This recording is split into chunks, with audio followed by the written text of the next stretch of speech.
As I said earlier, if you get to know yourself as a learner, you already have a good idea about what your learning challenges are. Your learning challenges can be related to your abilities. Like me, talagang sa sports, sadly, when we have some family or faculty intramurals, nobody wants me in their team, and I understand why. Taga-cheer. Magaling ako taga-cheer. Your mindset or interest or attitude, like, I love writing.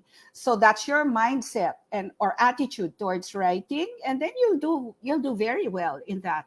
Or constraints beyond your control, like that class has a very late schedule, and I'm so tired by that time, right? So you'll find by identifying your learning challenges, you can find ways around it because you're an empowered learner. Your learning challenges, as I said earlier, can be also depending on the specific kind of assignment given by the teacher. No? So always ask yourself, what is giving me difficulty, and so on. And that's the way you identify what your learning challenges are. What kind of challenges require external support? I think, first of all, you will always need external support. That's always good to have, right?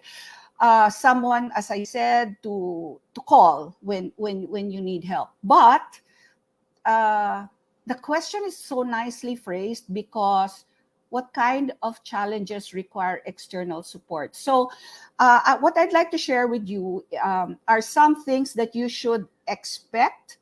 And if this is normal in learning, don't call for extra support yet at this point. All right. So the first one is, be comfortable with ambiguity and uncertainty. That is normal. No learning happens without this equilibrium and what we call productive struggle. So it really takes time to learn something that is worth learning. If you have a very good professor, that professor probably gave you a challenging task, but the tools to carry out that task, right? So just keep working with the struggle. Be aware of the learning pit. This is the name given by James Nottingham. And he says learning is like getting into a pit and you have to climb out of it. So the struggle, climbing out, that's part of it. And part of your climbing out might be, are there alternative solutions? Is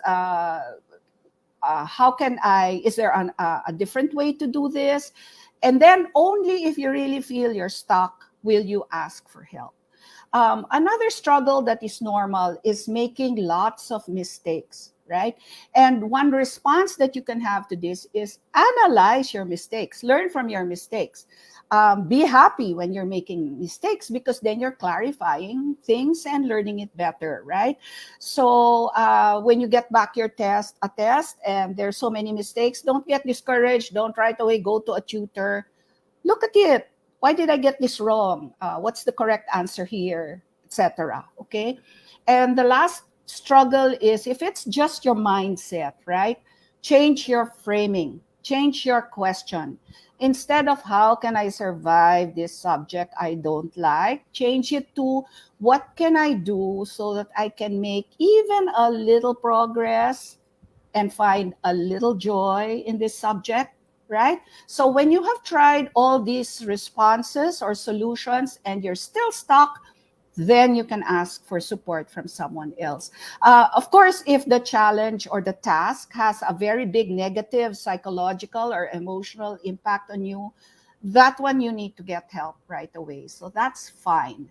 Sources of support, classmates, people in your major. So join an org in your major, upperclassmen, teacher, critical friend, experts. So easy to get in touch with authors and proponents online because it's now available. They give you their email addresses and ask them a question about their reading. Online references, so many.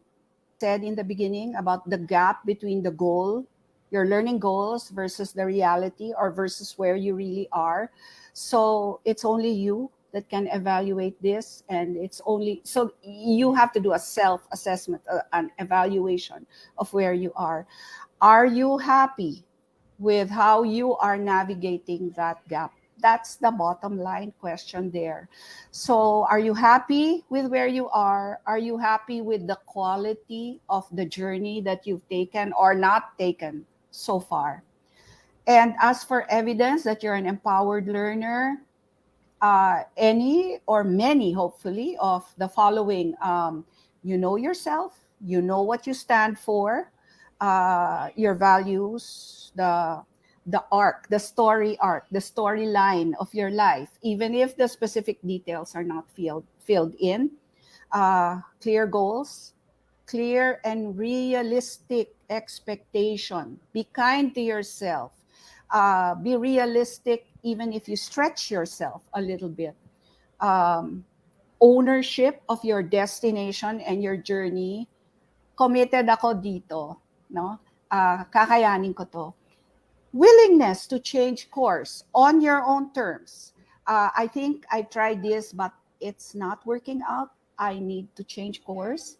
So in other words, you in control of not each and every detail, but the trajectory of your life.